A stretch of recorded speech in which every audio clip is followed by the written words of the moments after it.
Andhra Pradesh ration card కలిగి ఉన్న కోట్లాది మంది లబ్ధిదారులకు ప్రభుత్వం ఒక కీలక హెచ్చరిక జారీ చేసింది. మీరు కొత్తగా తీసుకున్న స్మార్ట్ రేషన్ కార్డులకు సంబంధించి ఒక ముఖ్యమైన పని పెండింగ్లో ఉంటే, వచ్చే నెల నుంచి మీకు రేషన్ బియ్యం ఆగిపోవడమే కాకుండా, మీ కార్డు శాశ్వతంగా రద్దయ్యే ప్రమాదం ఉంది. అసలు ఆ ముఖ్యమైన పని ఏంటి? అది ఎలా పూర్తి చేసుకోవాలో ఈ వీడియోలో క్లియర్గా తెలుసుకుందాం. వీడియోని ఎక్కడా స్కిప్ చేయకుండా చివరి వరకు చూడండి.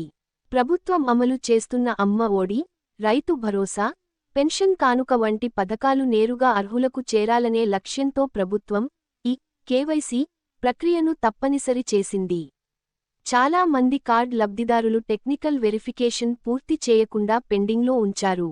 ఒకవేళ మీరు వరుసగా రేషన్ సరుకులు తీసుకోకపోయినా లేదా ఈ కేవైసీ అప్డేట్ చేయకపోయినా, మిమ్మల్ని అనర్హులుగా గుర్తించి జాబితా నుండి తొలగించే అవకాశం ఉంది.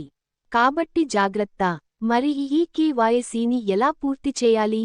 దీనికోసం మీరు ఎక్కడికో వెళ్లాల్సిన అవసరం లేదు. మీ ఇంటి దగ్గర ఉన్న రేషన్ డీలర్ లేదా గ్రామ వార్డు సచివాలయం ద్వారా సులభంగా పూర్తి చేయవచ్చు. స్టెప్ 1. మీ ఆధార్ కార్డ్ మరియు రేషన్ కార్డ్ వెంట తీసుకెళ్లండి. స్టెప్ 2. మీ సమీపంలోని రేషన్ షాప్ లేదా సచివాలయాన్ని సందర్శించండి. స్టెప్ 3. అక్కడ ఉన్న ఈ పిఓఎస్ మెషీన్లో మీ రేషన్ కార్డ్ నంబర్ ఎంటర్ చేయమని డీలర్ని కోరండి. స్టెప్ 4. బయోమెట్రిక్ వెరిఫికేషన్ కోసం మీ వేలిముద్ర వేయండి. స్టెప్ 5.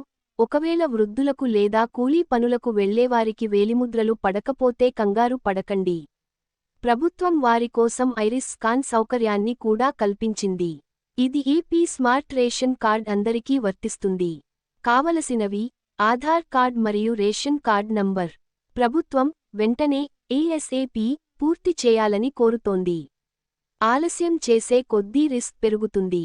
టెక్నికల్ సమస్యలు ఎదురైతే నేరుగా సచివాలయంలోని డిజిటల్ అసిస్టెంట్ సహాయం తీసుకోండి.